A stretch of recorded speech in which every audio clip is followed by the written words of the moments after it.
Ok, bonjour à toutes et à tous. Je suis Bernice, responsable de marketing et des communications à FIS Coalition. Merci de vous joindre à nous pour la série de webinaires TD Propulser l'entrepreneuriat noir. Cette série a été conçue pour outiller les entrepreneurs noirs en leur fournissant des connaissances sur les plans d'affaires, les déclarations fiscales et les projections financières. Des documents essentiels pour tout propriétaire d'entreprise, mais aussi des services qui seront offerts aux candidats retenus dans le cadre du programme TD Propulser l'entrepreneuriat noir lorsque notre appel à candidature débutera en septembre.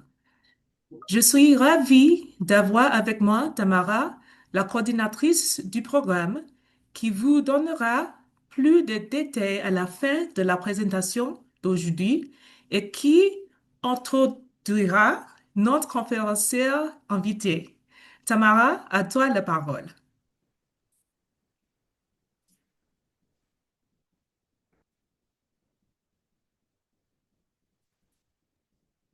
Tamara, je pense que tu es en mute.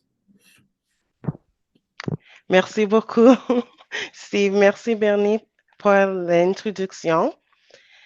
Maintenant, j'ai le plaisir de vous introduire à Steve Uhanou, CPA auditeur et associé au sein des services de certification de MNPA Montréal. Soucieux d'établir une ligne de confiance avec ses clients, Steve fournit des conseils d'affaires, des services d'audit et de fiscalité aux sociétés et aux particuliers. Il compte plus de 15 ans d'expérience dans la prestation de services à des sociétés de divers secteurs, notamment ceux de la fabrication, des énergies renouvelables, de la vente au détail et de l'automobile. Il sert également plus de 15 d'organismes sans but lucratif dans le domaine des soins médicaux, du tourisme, de la gastronomie québécois, de la culture, de l'entrepreneuriat et de l'éducation. Steve fournit des conseils d'affaires, des services d'audit, d'examen et des compilations, ainsi que des services de fiscalité aux entreprises, aux organismes à but non lucratif et aux particuliers. Il lui importe de fournir un service de grande qualité en tout temps. Dans son rôle d'associé, il est fier de pouvoir trouver des solutions qui répondent aux demandes des clients ou de guider ces dernières vers les experts ou les personnes qui seront en mesure de les aider. Steve a obtenu le titre de comptable professionnel agréé CPA et de comptable agréé CA en 2011. Il est diplômé en comptabilité publique de HEC Montréal. Merci Steve pour votre temps et avance pour votre connaissance vraiment enrichissante. Et c'est à vous la parole. Merci. Merci beaucoup, Tamara. Merci et puis bonjour, bonsoir, bonne soirée à tous ceux qui sont sur l'appel aujourd'hui. Je vais juste partager mon écran. Est-ce que ça devrait être correct comme ça? Super. Je pense que c'est bon. Donc aujourd'hui, on va essayer de comprendre un peu, on va regarder des notions de base sur les états financiers puis les prévisions financières. Et puis, ça rentre dans une série, comme Bernice le disait, c'est une série de cours et puis masterclass qui ont été mis en place par FACE en collaboration avec MNP pour vous donner en fait les notions de base sur plusieurs éléments qui sont extrêmement importants en termes d'informations financières dont vous avez besoin pour votre business, la gérer, mais aussi pour faire entrer des investisseurs, aller chercher des prêts. Et puis, les états financiers, c'est un des éléments qui est super important à mettre en place et puis s'assurer de le faire de manière spontanée et puis à une bonne fréquence. Là. Et puis, on pourra regarder exactement c'est quoi le contenu des états financiers. Donc, l'introduction, ça, c'est vraiment l'agenda de notre petite masterclass. Donc, l'introduction a déjà été faite par Tamara, merci. Donc, on va passer au prochain slide.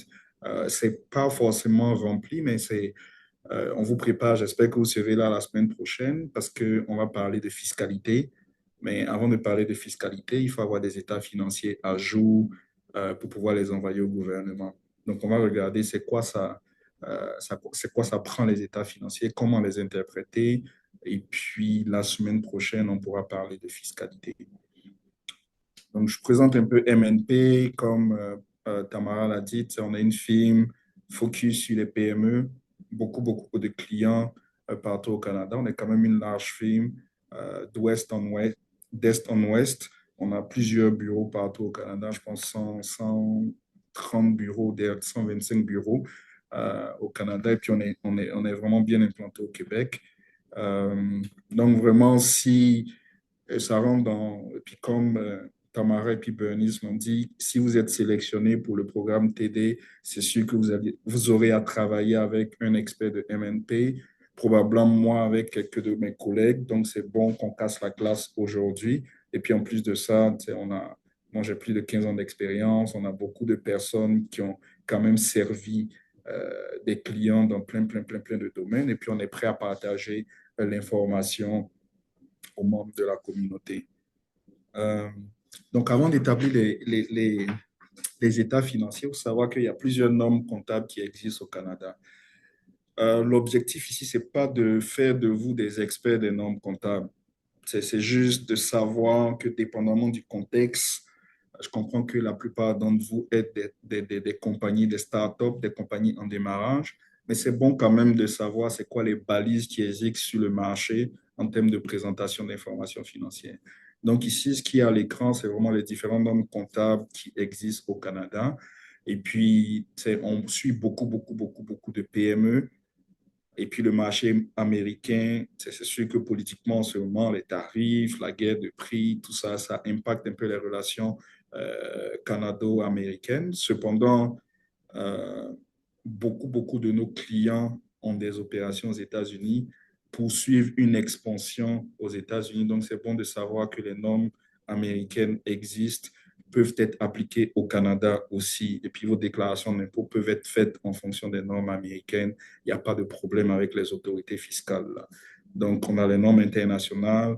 Admettons, vous commencez votre start-up, ça va bien, vous voulez vous faire acquérir par une compagnie en Europe, ou une compagnie ailleurs dans le monde, c'est un langage comptable que toutes les compagnies partout dans le monde peuvent comprendre. Normes comptables pour les entreprises à capital fermé, ça c'est vraiment pour la privée, la compagnie privée au Canada.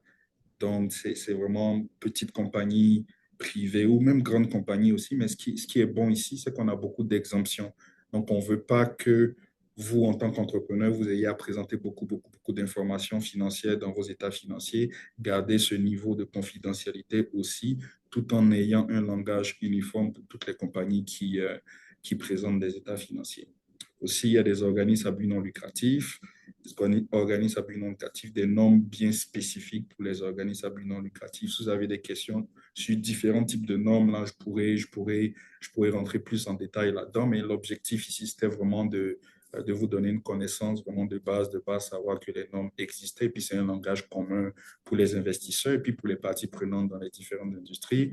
Les normes pour les régimes de retraite, pour le service public, les municipalités, les compagnies qui sont sous le parapluie du gouvernement, et puis les normes américaines, privées, et puis à la bourse. Donc là, c'est l'entrée en matière. C'est vraiment l'entrée en matière. Les états financiers, c'est votre information financière. On va regarder le contenu, on va regarder ce que ça prend. Cependant, pour partir des états financiers, il faut une balise. Et puis, au Canada, ce qui arrive, c'est qu'il y a des règles qui régissent un peu l'établissement des états financiers. Et puis nous, en tant que CPA, notre rôle, c'est de s'assurer que l'information qui est dans l'état financier euh, est correcte et puis est exempt, donc ne contient pas d'inexactitudes importantes. Donc ça, c'est vraiment important. Prochaine slide, on va voir les différents types de rapports qu'un CPA comme moi ou tout autre CPA que vous aurez rencontré peut émettre sur des états financiers, mais ça reste encore de la connaissance de base. Et puis, je pense que la plupart d'entre vous, vous ne serez pas vers, je mets la prochaine slide. Donc, ici, on a audit, mission d'examen, puis compilation. Donc, la plupart d'entre vous, En tant que start-up, vous serez plus du côté compilation que du côté audit et puis mission d'examen. Mais la différence entre ces trois-là, c'est que la mission de compilation, c'est que nous, en tant que CPA, on compile toute l'information et puis on émet des états financiers. On n'a pas forcément besoin de suivre une norme comptable au niveau de compilation. On peut le faire sur base d'encaisse. Donc, tout ce que vous avez reçu comme cash est reporté dans les états financiers, ou on peut choisir une base qui correspond soit aux besoins de vos parties prenantes, des utilisateurs des états financiers. Donc, compilation, je reçois vos informations, on vous donne une liste, état de banque, carte de crédit, puis on fait des réconciliations, on compile le tout, on vous émet des états financiers. Cependant, je ne vais pas donner d'opinion. Donc, je ne vais pas dire que l'état financier contient ou ne contient pas d'inexactitude importante. Cependant, dans mon rôle de CPA, ce que je dois faire, c'est vraiment de m'assurer qu'il n'y a pas d'erreur. Donc, si jamais je fais la compilation et puis je trouve une erreur, je dois la faire corriger et puis la faire approuver par la direction ou bien par l'actionnaire. Au niveau de mission d'examen, je donne une assurance limitée. Donc, en donnant une assurance limitée, je fais plus de travail. En faisant plus de travail, on doit déterminer une norme comptable, faire des notes aux états financiers, regarder votre industrie, s'assurer que les chiffres des états financiers sont plausibles. Donc, un peu plus d'assurance au niveau de la mission d'examen. Et puis, vous allez le voir là, plus vous allez grossir, plus vos investisseurs, vos parties prenantes vont vous demander, OK, envoie-moi tes états financiers avec un rapport compilation, un rapport de mission d'examen. Si vous prenez, par exemple, un prêt à la banque, je prends juste un exemple, plus de 5 millions de dollars, on dit, regarde, compilation, ce n'est pas suffisant, on a besoin d'une mission d'examen. Encore, c'est juste pour vous, pour avoir une connaissance de base, vous n'avez pas besoin d'être l'expert là-dedans. Si jamais le besoin se présente, vous pouvez appeler MNP ou bien appeler le comptable qui vous suit pour pouvoir avoir une cotation pour faire ce genre de rapport-là. Et puis, le rapport le plus, où on donne l'assurance le plus élevé, c'est vraiment les rapports d'audit, où on va passer les états financiers au peigne fin, on va prendre du backup, on va regarder les contrôles, on va regarder la direction, comment la direction est impliquée dans la compagnie. Et puis là, après avoir fait la mission d'audit, on émet un rapport d'audit qui inclut une opinion favorable ou défavorable sur l'état financier. Donc, c'est vraiment ça que vous devez savoir, vraiment high level. Là, on va entrer dans le vif du sujet avec contenu des états financiers. Donc, c'est quoi un état financier? Donc, un état financier, on le voit plus comme un outil qui mesure un peu la performance et puis qui mesure les actifs, les passifs de la compagnie. Un état financier peut être consolidé, peut être non consolidé. Consolidé, c'est quoi? C'est que vous avez une compagnie, oui, c'est PME, mais vous avez des filiales. Donc, consolidé, c'est de mettre toutes les opérations ensemble. Non consolidé, c'est de faire des états financiers individuels pour chacune des filiales. Important à retenir ici, c'est que même si vous avez un groupe de compagnies, chaque compagnie doit faire une déclaration d'impôt au gouvernement sur une base non consolidée. Donc, vous avez plusieurs compagnies, chaque compagnie doit avoir son état financier. C'est sûr que quand vous partez à la banque ou quand vous partez chercher un investisseur, ça se peut que l'investisseur demande un état financier consolidé. Mais pour les impôts, là, c'est vraiment état financier non consolidé. L'état financier peut être annuel, trimestriel, j'ai oublié de le mentionner, mensuel, et puis je vous exhorte à avoir des états financiers fréquemment, parce qu'il y a des décisions qui doivent être prises par rapport à votre business, des décisions financières importantes qui doivent être prises par rapport à votre entreprise, puis qui va dépendre de la bonne information que vous avez. Donc, si vous n'avez pas la bonne information au bon moment, c'est sûr que vous n'allez pas pouvoir prendre des décisions avisées. Je prends un exemple, et puis on va le voir peut-être dans les slides. Vous avez beaucoup de comptes à recevoir qui ne sont pas collectés. C'est vrai, vous pouvez faire des ventes, mais les clients ne collectent pas. La seule manière de savoir si les clients collectent ou pas, c'est d'avoir des états financiers, c'est d'avoir une gestion de la trésorerie, c'est de regarder vos chiffres financiers. Et puis, c'est extrêmement critique parce qu'un client qui ne paye pas, ça peut entraîner une détérioration de la situation financière de la compagnie et puis même ça peut causer la faillite là. Donc, c'est des choses à faire très attention. Il faut regarder les chiffres de manière régulière. Moi, personnellement, je regarde mes chiffres chaque jour, chaque semaine. Je sais exactement ce qui se passe. Je sais exactement c'est quoi mes ventes. Je sais exactement le client qui ne paye pas. Et puis, on prend des actions. Au moment qu'un client ne me paye pas, ben, je sais que ça fait 1 mois, 2 mois qu'il ne m'a pas payé. Ben, je prends le téléphone et puis j'appelle pour collecter. Ou je mets un de mes employés là-dessus pour m'assurer que la collection se fait. Parce que si aucun argent rentre, c'est sûr qu'on ne peut pas payer ses charges, on ne peut pas payer ses employés, et puis ça cause une pression financière sur la compagnie. Donc, la gestion financière de votre compagnie passe inéluctablement par des états financiers qui sont faits de manière régulière. Ici, le prochain point, je voulais parler des utilisateurs. Il peut y avoir des utilisateurs des états financiers internes, des utilisateurs externes. Donc, interne, c'est vous, la direction, externe, la banque, les investisseurs. Ou par exemple, vous voulez faire entrer un nouvel associé, ça peut être un utilisateur des états financiers externes, le gouvernement, état financier, utilisateur externe. Et puis, si vous voulez aller chercher des prêts, des subventions, beaucoup d'utilisateurs externes peuvent rentrer en ligne de compte.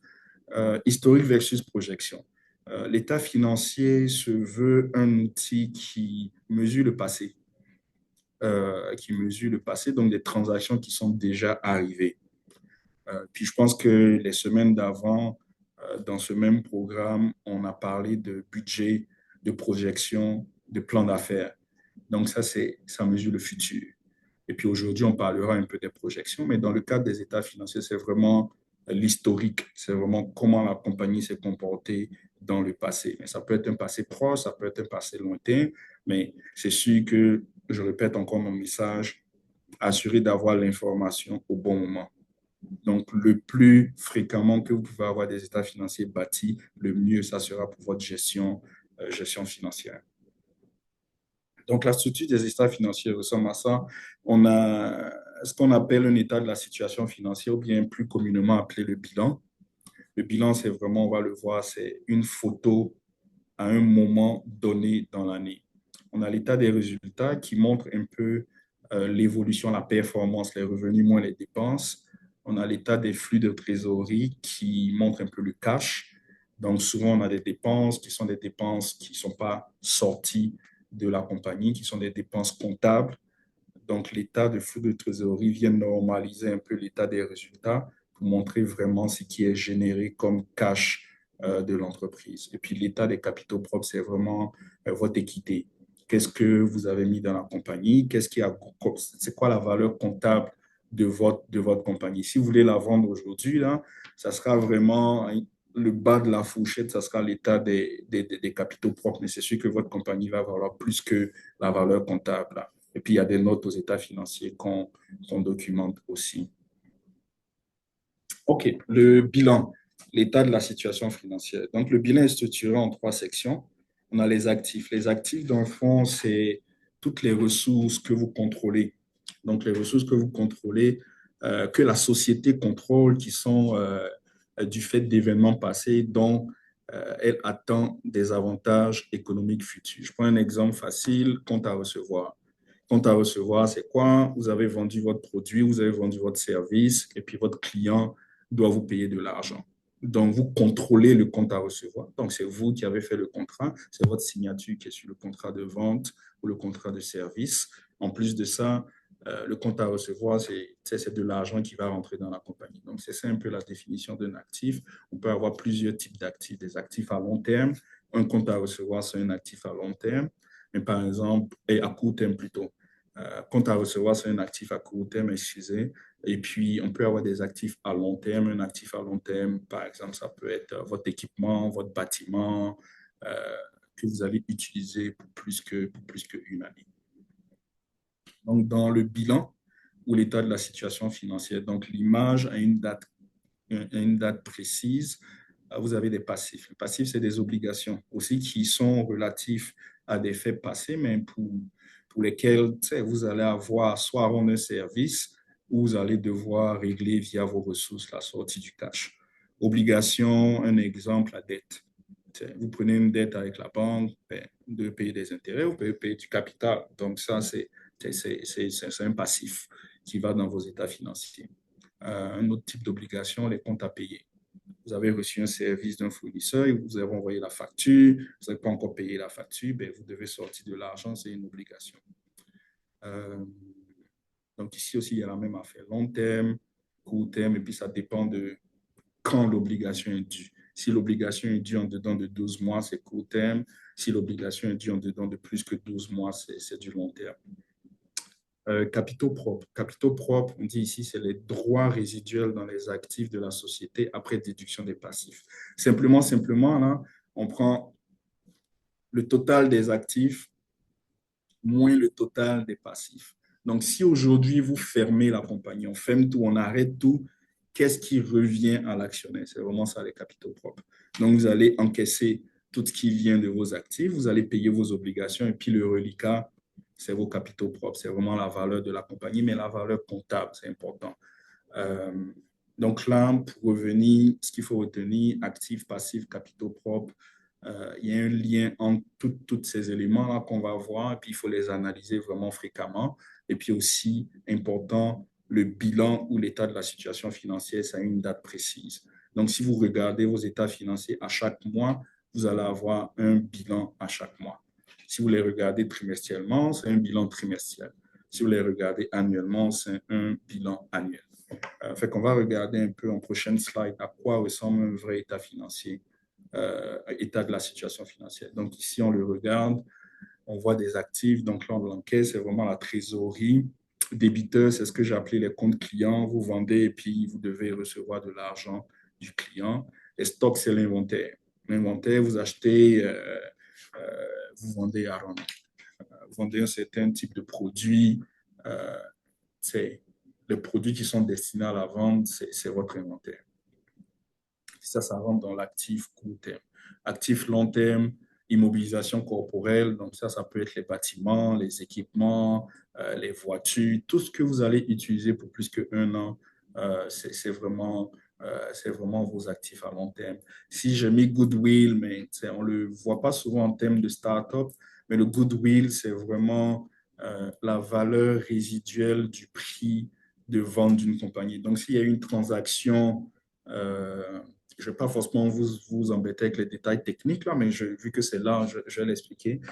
S'il y a une transaction avec votre compagnie et puis quelqu'un achète la compagnie, la différence entre le prix d'achat et puis la valeur comptable évaluée à la juste valeur. Donc, on ramène votre compagnie à la juste valeur. Donc, si quelqu'un paye plus cher que ce que ça vaut pour votre compagnie, ça va dans le goodwill. Simplement, ça c'est vraiment simplement high level, mais il y a certains calculs qui se font, il y a une allocation du prix de vente qui se fait pour avoir des intangibles, mais si vous n'avez pas besoin de savoir, là c'est un exemple qui peut se retrouver, retenez que l'achalandage ou le goodwill peut se retrouver dans vos états financiers si jamais il y a une transaction de vente d'actions. Au niveau des passifs, j'avais donné un peu les exemples, créditeurs, donc ça c'est les comptes à payer, tranche de la dette à court terme. Donc, ça, c'est vraiment, vous avez une dette, vous devez payer du capital en dedans de 12 mois. On va splitter la dette en deux. Donc, il y aura une dette qui sera due dans 12 mois. Puis le reste, si vous avez une échéance de, par exemple, 3-4 ans, ça sera dû pour le reste. Et puis, l'état financier doit le refléter. Et puis, le capital propre, c'est vraiment le capital action, 10 dollars, c'est ce que vous avez mis. Quand vous ouvrez votre compagnie, ça ne vaut rien. C'est une valeur nominale. Et puis ensuite, avec les bénéfices qui s'accumulent, la valeur, l'entreprise prend de la valeur. La semaine prochaine, on va regarder, parce que les bénéfices ici non répartis, ça inclut les montants, donc c'est les bénéfices accumulés moins les montants qui sont sortis par l'actionnaire ou sortis par les actionnaires. Donc, on va regarder un peu la semaine prochaine dans le volet fiscalité, c'est quoi les conséquences de sortir l'argent de la compagnie, comment l'adresser. Donc, dans le fond, c'est ça. Prochaine slide, état des résultats. L'état des résultats, tout aussi important, état financier, il montre vraiment l'ensemble de la performance de votre compagnie sur une période donnée. Donc, le bilan ou l'état de la situation financière, c'était vraiment à une date précise. Donc, on prend le 31 décembre. Un état des résultats, par exemple, 12 mois, ça sera les 12 mois terminés le 31 décembre. Ou bien pour le décembre, ça sera le mois terminé en décembre. Donc, ça montre pendant la période, année, trimestre ou année, trimestre ou mensuel ou hebdomadaire. Ça montre combien de revenus vous avez fait, combien de charges vous avez eu et puis quels bénéfices vous avez généré. Important, ça montre la profitabilité. Donc, techniquement, et puis je reviens à mon message du début, c'est important de savoir si vous générez des profits mensuellement, versus attendre 12 mois et puis voir, ah, OK, cette année, peut-être que non, c'est plus, le plus vous attendez pour faire vos états financiers, le plus ça donne un genre d'incertitude par rapport à l'analyse financière qui doit se faire avec les états financiers. Donc, c'est super important, encore, je vais le répéter, d'avoir des états financiers de manière régulière. Je recommande, moi, à tous mes clients, je recommande mensuellement. À certains clients, quand c'est plus laborieux de le faire, je leur dis de le faire de manière trimestrielle. Cependant, je ne recommande pas forcément d'attendre un an et puis avoir des surprises. Et puis, on peut pas retomber sur nos pas. L'année est déjà finie. Rappelez-vous, état financier, c'est le passé. Donc, pour pouvoir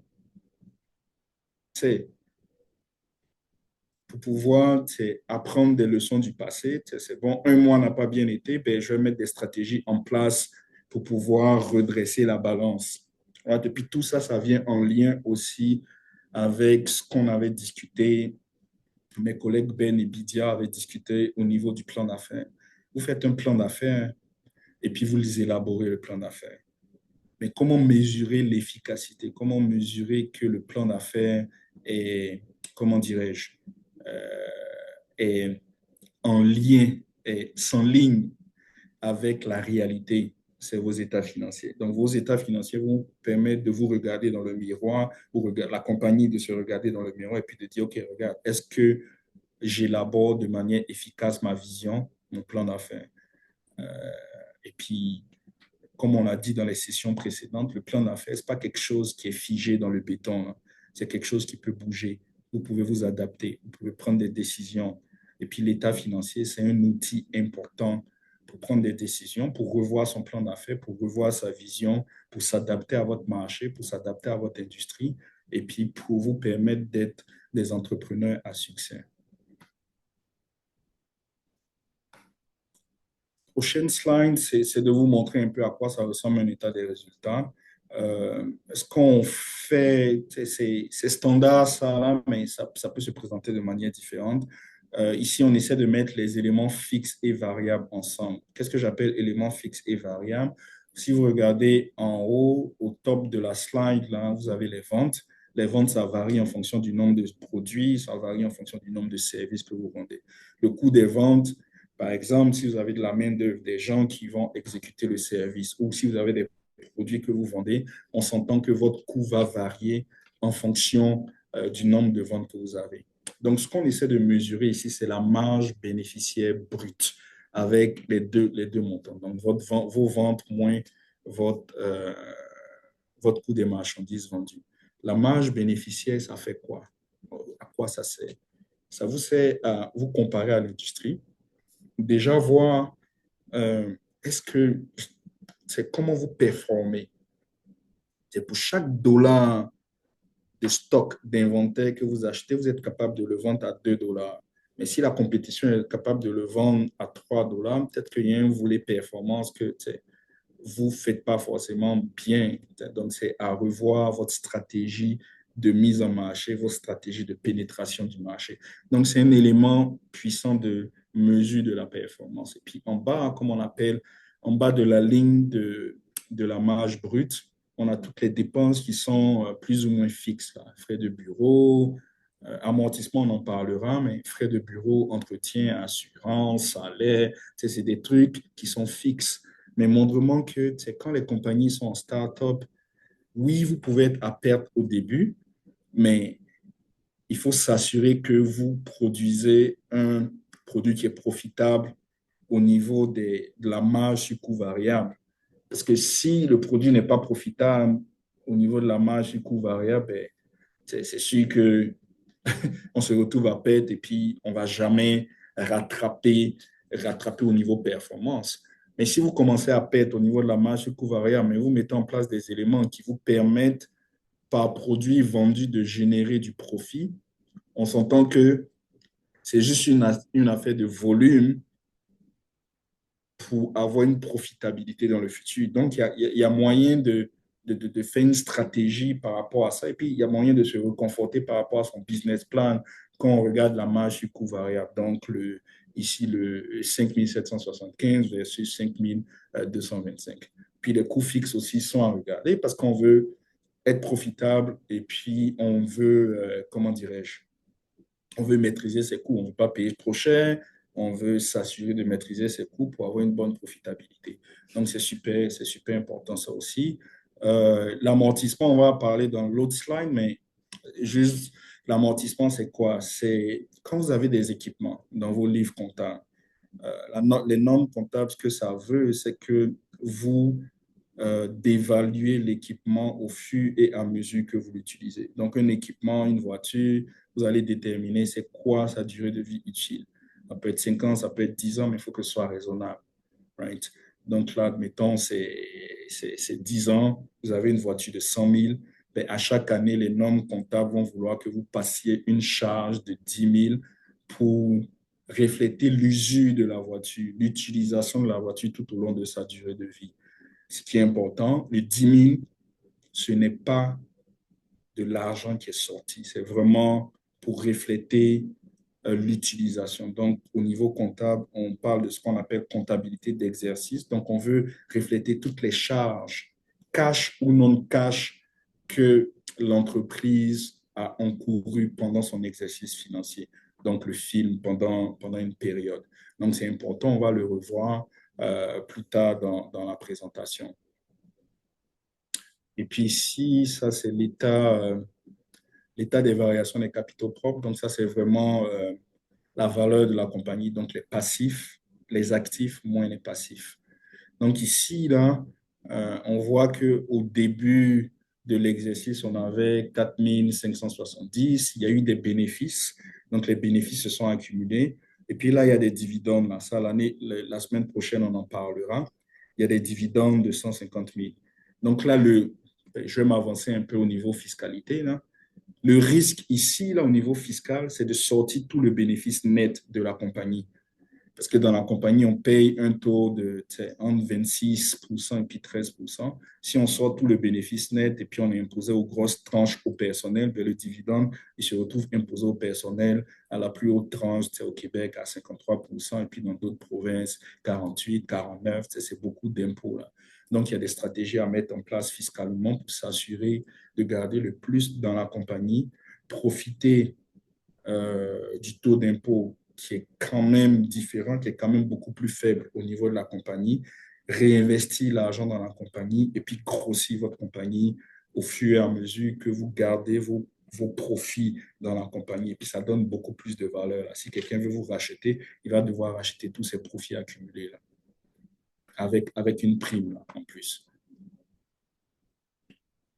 Okay, prochain état que je voulais regarder avec vous, c'est l'état des flux de trésorerie. En fait, c'est utile pour évaluer la capacité à générer des flux de trésorerie pour réinvestir dans la compagnie. Donc ici, là, on parle de cash. Combien la compagnie génère de cash? Donc là, dans mon exemple précédent, je parlais d'amortissement, 150 d'amortissement.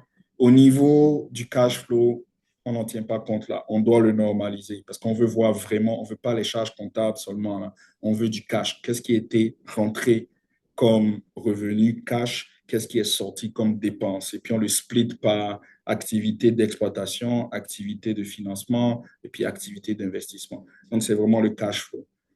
Les banques, les investisseurs regardent cet état financier-là beaucoup. En termes de start-up, des fois, ce n'est pas forcément le plus pertinent parce qu'on ne génère pas encore de revenus, on brûle un peu le cash, on accumule des pertes. Cependant, quand on commence à générer du revenu, c'est bon de regarder son cash flow. Et puis, c'est à ça que ça ressemble. Again, vous n'avez pas besoin d'être des experts là-dedans. Mais le truc qui est important ici, c'est de voir que, on réussit à normaliser le bénéfice. Oui, vous avez fait un bénéfice dans l'exemple précédent de 1456, mais on va le normaliser. On va venir rajouter la dépense d'amortissement et puis toute autre dépense non cash pour avoir votre vrai bénéfice cash là. On le rend cash. On veut vraiment le volet cash des transactions. Donc, dans le fond, c'est ça, c'est un outil qui est important. Imaginez-vous, à chaque fois, vous savez exactement, parce qu'à la fin de la période, là, vous pouvez savoir c'est quoi l'augmentation de l'encaisse versus, ici, c'est bien beau, il y a une augmentation, mais ici, vous pouvez avoir une diminution, puis diminution drastique. Donc, si on a une diminution, qu'est-ce qu'on fait pour résorber la situation? Quelles décisions on met en place? Si on a une augmentation, tant mieux. Peut-être qu'on peut réinvestir dans d'autres projets. Peut-être que vous allez voir que vous n'avez pas assez investi, vous voulez investir plus. Donc, tous ces éléments des états financiers, là, ce sont vraiment des outils qui vous permettent de prendre des décisions financières avisées. Si on parle des notes, ça c'est vraiment en termes de compilation, on ne met pas beaucoup de notes aux états financiers, on met juste une seule note qui montre exactement comment les transactions étaient comptabilisées. Mais quand on passe en mission d'examen et puis on audite, on a toute une panoplie de notes là. Vous n'avez pas besoin de les connaître par cœur, mais c'est juste des exemples. On montre les normes comptables, les catégories d'amortissement, les soldes apparentés. Ça, vos investisseurs puis vos banquiers, ils aiment voir ça. Est-ce que vous sortez de l'argent? Est-ce que vous envoyez de l'argent à une autre compagnie? Les dettes à long terme, les clauses restrictives. Si vous prenez un contrat avec une banque, ils vont vous demander de respecter certains ratios financiers. On va les voir plus tard dans la présentation. Donc, on les présente dans les états financiers si oui ou non c'est respecté. Capital action et puis d'autres engagements. Si vous avez des engagements qui ne se retrouvent pas forcément dans les états financiers, par exemple, si vous devez payer un loyer, si vous avez un contrat qui vous amène à sortir des fonds pour les prochaines années, cet élément-là est mis dans les états financiers quand on prépare des notes. Éventualité, s'il y a une poursuite judiciaire contre vous qui peut entraîner une perte comptable, c'est documenté dans les états financiers. Donc, c'est normé, là. Il y a beaucoup d'éléments qu'on met dans les états financiers, mais j'ai mis juste quelques exemples pour vous donner une idée de à quoi ça peut ressembler. Ici, il y a d'autres exemples. Ça, c'est un exemple de note sur les immobilisations corporelles. Vous voyez tous vos actifs.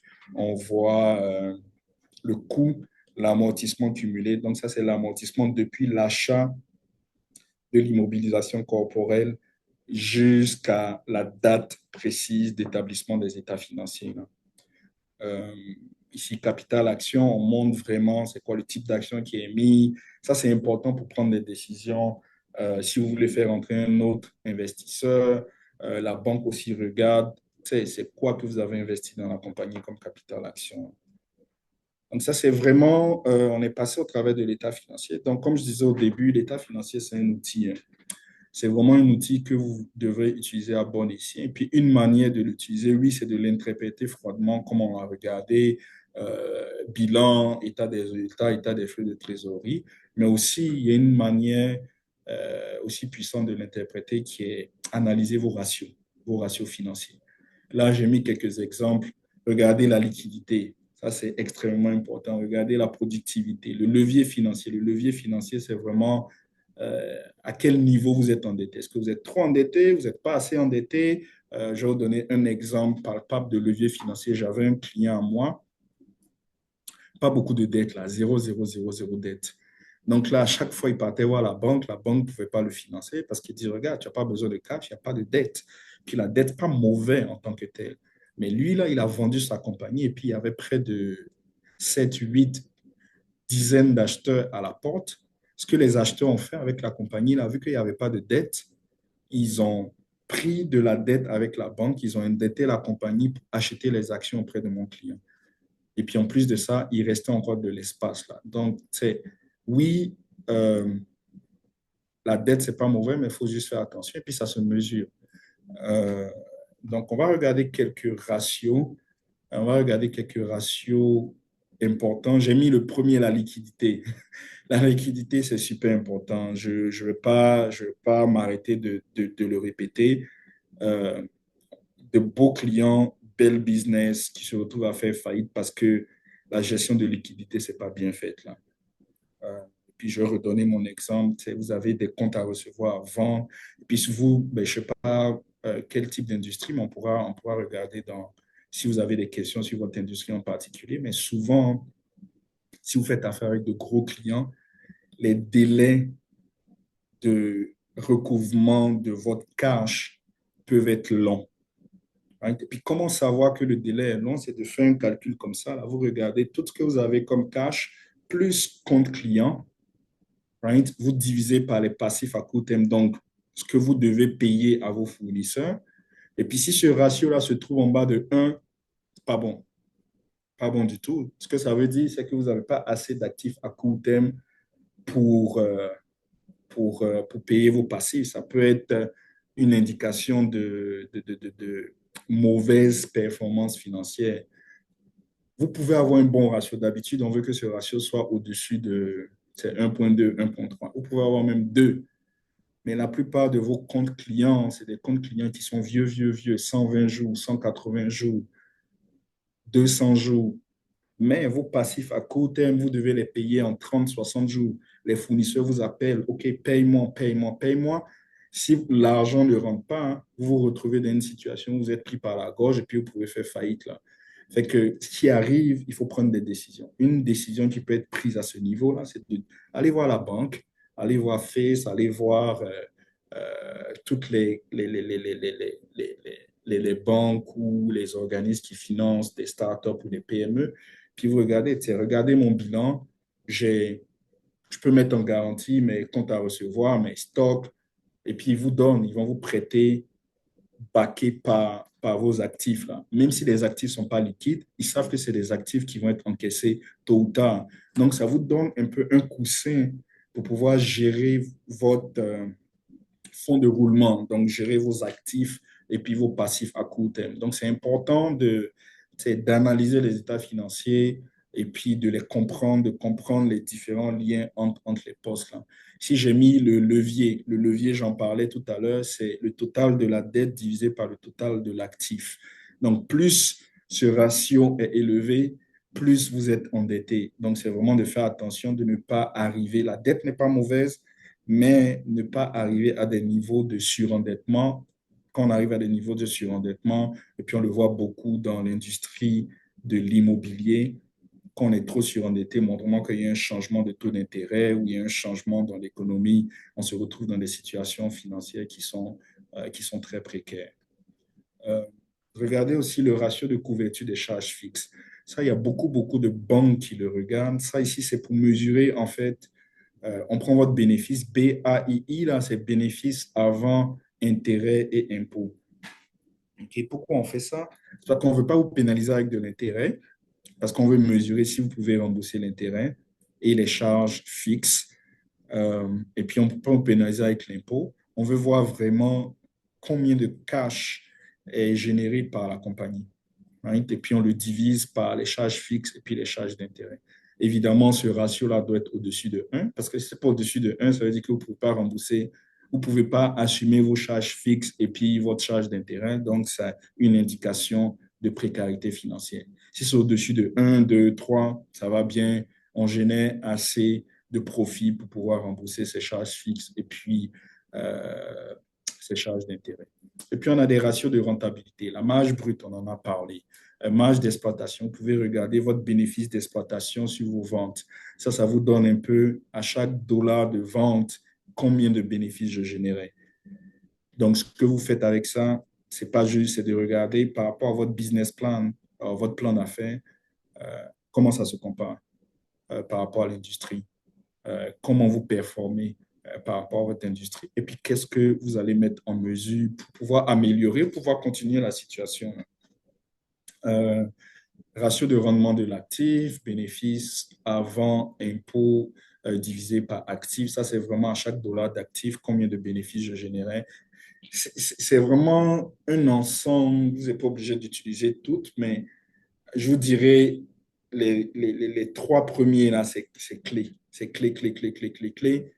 Parce que l'entreprise va suivre avec du cash flow qui rentre constamment. Si ça ne rentre pas, des mesures doivent être prises. Mesures de collection, financement de votre actif ou de votre fonds de roulement quelque chose doit être fait. Donc, assurez-vous d'avoir une analyse financière qui se fait de manière régulière. Et puis, ça inclut les états financiers, ça inclut bâtir des états financiers dans un premier temps, en avoir de manière régulière et puis les interpréter. Si vous ne pouvez pas les interpréter, il y a beaucoup d'experts. Nous, on interprète des états financiers pour nos clients, on les bâtit, on les interprète, on les aide à comprendre et puis on leur donne des conseils, des recommandations par rapport aux différentes tendances qu'on voit dans les états financiers. Donc, dans le fond, c'est ça pour les ratios. Prochaine slide, structure de la comptabilité. En fait, quand vous devez bâtir vos états financiers, ça prend une structure pratico-pratique. Comment on fait pour bâtir les états financiers? C'est vraiment ça qu'on va regarder, vraiment high level. Donc là, vous pouvez faire une comptabilité de caisse ou une comptabilité d'exercice. C'est quoi une comptabilité de caisse? C'est que vous comptabilisez en fonction de tout ce qui est encaissé ou tout ce qui sort. Right? C'est vraiment le plus simple à faire. On va regarder en prochaine slide. Il y a certains logiciels qui aident, qui sont recommandés pour faire ce genre de comptabilité. Par vous-même, vous pouvez le faire. Et puis après, regardez un comptable pour le réviser. Comptabilité d'exercice différent. On ne va pas forcément avec les sorties. On va avec les sorties de fonds, les rentrées de fonds. Cependant, si jamais vous avez signé un contrat qui vous engage et puis pour lequel vous avez reçu un service, même si vous n'avez pas encore payé le fournisseur, la transaction doit être enregistrée si on suit la comptabilité d'exercice. Donc, c'est plus, dans le fond, on fait un rapprochement des produits et des charges, mais on enregistre toutes les transactions qui se sont matérialisées dans votre exercice financier. Donc, c'est plus complet, c'est plus concret, c'est plus accurate, c'est plus exact. Donc là, pour faire votre comptabilité, ça vous prend un système. Là, j'ai mis système comptable intégré, non intégré. Je pense que la plupart d'entre vous êtes des startups, donc ça sera plus un système non intégré. Enregistrement des transactions automatiques ou manuelles. Je vais vous référer des systèmes comptables si jamais vous n'en avez pas dans la prochaine slide pour de l'enregistrement automatique. Mais c'est sûr que ça prend du manuel si vous voulez corriger. Charte de compte, balance de vérif, grand livre, ça c'est vraiment des thèmes techniques comptables, mais c'est vraiment comment on mappe vos comptes et puis vos transactions. Si vous avez des questions plus détaillées là-dessus, je pourrais rentrer dans le détail.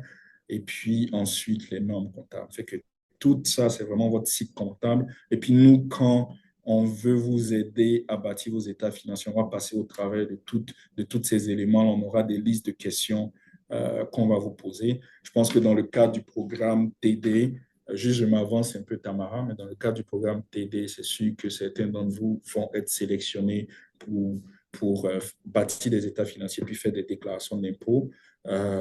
Donc, on aura des listes, des checklists qu'on va vous présenter et puis assurer que vous ayez toute cette information-là parce que à la fin de la journée, c'est vous qui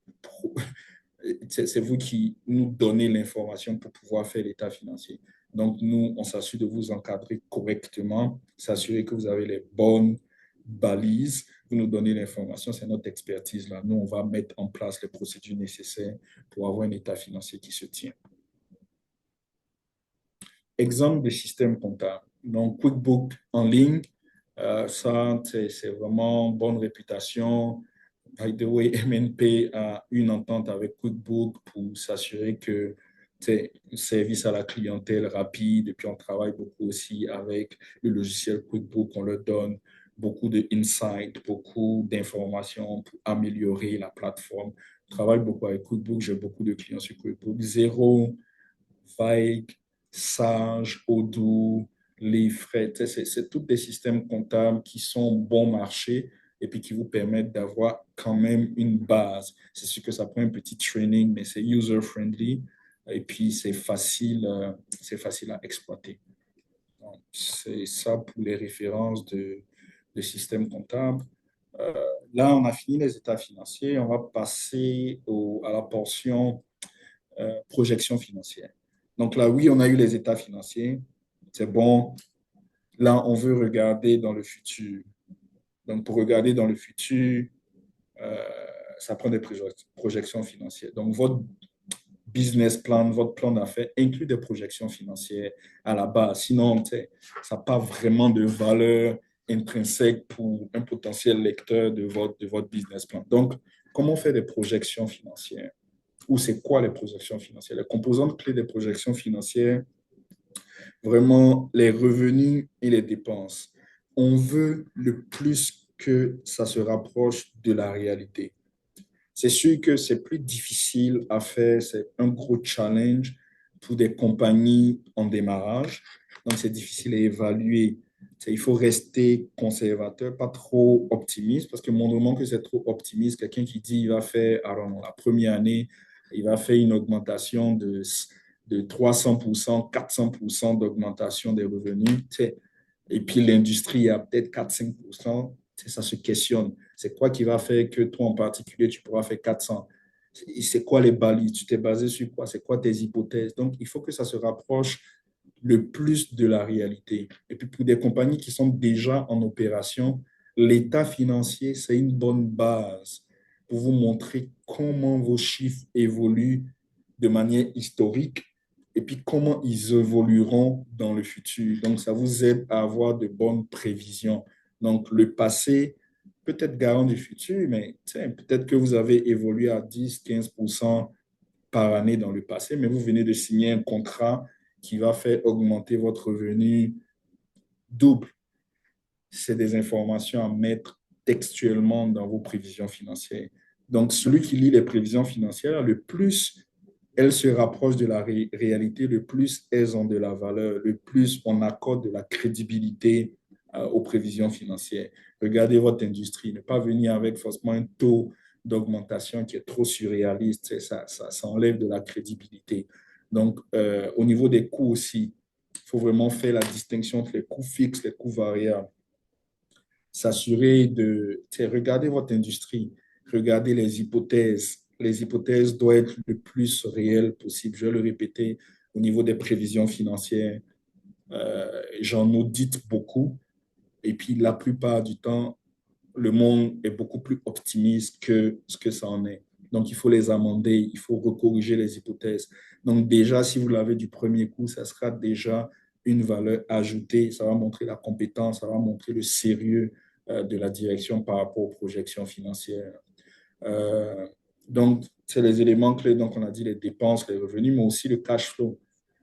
Les entrées de fonds, moins les sorties de fonds. Et puis, ça, c'est une base réelle et puis c'est une base projetée. Donc, les états financiers, encore, c'est un élément qui vous permet de baliser le tout et puis d'avoir la bonne information. Je ne dis pas que le passé va garantir le futur, mais au moins, vous savez ce qui s'est passé, vous savez comment la compagnie se comporte, vous savez comment vos clients se comportent. C'est sûr que si vos clients prennent 120 jours à vous payer, ben, il va falloir faire votre calcul, votre Excel de prévision financière en fonction des dates précises. Un client m'a payé jour 1, ben, le prochain paiement dans mon modèle, ça va aller à jour 120 parce que je sais qu'en moyenne, mes clients me payent en 120 jours. S'ils me payent en moins, je vais le refléter. Donc, ça va refléter la réalité. Encore, une compagnie qui n'a pas encore été en opération, c'est plus se rapprocher de l'industrie. Comment l'industrie se comporte, parce que vous ne savez pas le futur, à moins que vous avez des contrats signés, vous avez des discussions qui sont en cours. C'est tout ça qui doit venir dans votre plan d'affaires, qui doit venir dans vos projections financières. Le plus vos projections se rapprochent de la réalité, le plus elles seront crédibles. Défis et solutions. C'est des conditions de marché incertaines, des hypothèses inexactes. Je l'ai mentionné, hypothèses inexactes, c'est vraiment un gros challenge. C'est vraiment un gros challenge parce que c'est comme si on essaie d'avoir une boule de cristal et puis on essaie de prédire le futur financier de la compagnie. C'est très, très, très difficile à faire des projections financières. Faites-vous accompagner si possible et puis rapprochez-vous le plus possible de la réalité. Donc là, comme solution, on disait faire appel à un expert, mettre à jour régulièrement les projections, utiliser des estimations prudentes. C'est bon de mettre des buffers, c'est bon aussi d'être conservatif. Ça donne, si vous faites un scénario optimiste, scénario neutre, scénario conservateur ou scénario pessimiste, ça montre à votre banque ou à vos utilisateurs des projections que vous essayez d'avoir le juste milieu et puis vous essayez d'avoir la bonne information, vous essayez de leur donner la bonne information. Objet des projections financières, ben, ça sert à quoi? C'est le but, c'est quoi? C'est obtenir des prêts, planification stratégique, croissance, mettre à jour votre planification stratégique, donc votre plan d'affaires, budgétisation, allocation des ressources. C'est bon de voir, OK, dans 1 an, 2 ans, 3 ans, où je serai, où je compte être. Si vous avez une grosse croissance des revenus, ben, peut-être c'est le moment de commencer à recruter du monde. Ou si vous avez des contrats que vous pensez que vous allez signer, vous avez besoin d'avoir de la capacité pour pouvoir exécuter les contrats, c'est le moment de le planifier à l'avance. Ça ne sert à rien de signer des contrats et puis on ne peut pas les exécuter parce que vous allez brûler le nom de la compagnie. C'est le monde business, c'est quand même pas industrie, là, c'est un monde qui est quand même petit. Donc, les gens se passent le mot. Et puis, c'est de faire attention, de garder bonne réputation. Donc, budgétiser, faire des projections financières, ça vous permet de prendre des bonnes décisions, que ce soit opérationnelles, que ce soit de financement, que ce soit d'investissement. Et puis, ça vous permet d'être des entrepreneurs à succès, là. Évaluer des nouvelles opportunités d'affaires. Peut-être qu'il y a un segment de marché qui ne marche pas. Vous faites des projections. Ah, ici, il y a une opportunité. Évaluons comment on peut aller de l'avant là-dedans. Et puis c'est ça, c'est ça. Je pense que c'était ma dernière slide. Ben, ça me fait plaisir d'être là aujourd'hui. Puis je pourrais prendre les questions s'il y en a.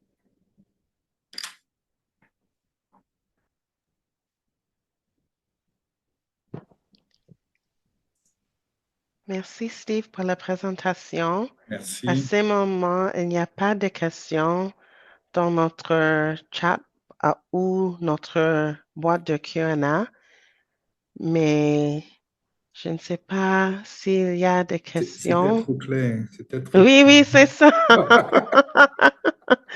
Vraiment clair, vraiment détaillé, même avec toutes les formules, les calculations. Mais s'il y a n'importe quel type de question, si c'est une question pour clarification ou si c'est une question pour votre cas spécifique. Oui, OK. Cardinal, j'ai vu que vous avez levé votre main.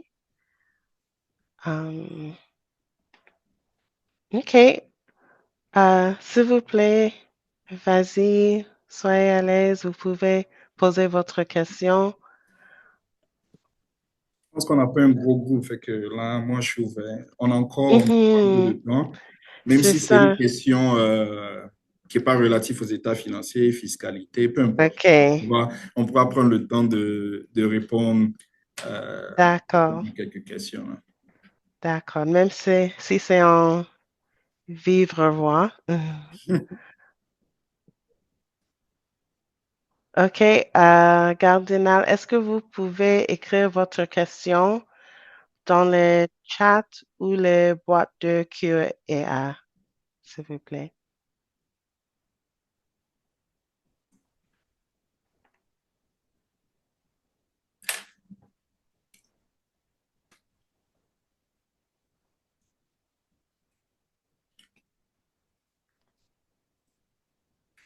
Aussi, l'autre petit détail, si vous écrivez votre question dans la boîte de Q&A, ce sera anonyme. Ce n'est pas nécessaire de partager vos détails spécifiques si c'est une question reliée à votre situation réelle. Oh, merci. C'était plus un commentaire de remerciement et félicitations. OK, j'ai vu qu'il y a une autre question dans le chat. Après combien d'années de déficit une compagnie peut se décider de déclarer faillite? C'est une bonne question. Donc, ben, la réponse va comporter plusieurs volets, hein. Donc, la compagnie déclare faillite par définition quand elle ne peut plus, elle n'a plus assez de ressources pour rembourser ses dettes. Donc, moindrement que vous réussissez à avoir du financement, des investisseurs, le financement, ce n'est pas forcément la banque, ça peut être des investisseurs privés, ça peut être du, you know, love money, donc de l'argent des amis, friends and family. Au moment que la compagnie réussit à avoir de l'argent pour continuer à vivre, il n'y a pas forcément besoin de déclarer faillite. J'ai des compagnies qui ont fait des pertes pendant genre 10-15 ans. Ils étaient en recherche, beaucoup, on voit ça beaucoup dans le domaine de recherche et développement. Donc, ils ont un concept qu'ils vont chercher, qu'ils vont améliorer, mais à chaque fois, ils reçoivent des investissements euh, de leurs investisseurs, de leurs actionnaires qui croient au produit. Donc, ça fait que la compagnie ne va jamais en faillite. Mais une compagnie qui fait des pertes 1 an, 2 ans, et puis il n'y a pas assez d'actifs, donc il n'y a pas assez de cash pour rembourser la dette, va être mise en faillite par les créanciers. Donc, les créanciers vont venir collecter. La compagnie va dire, OK, je n'ai pas assez de cash pour rembourser. Ben, là, c'est la définition de la faillite.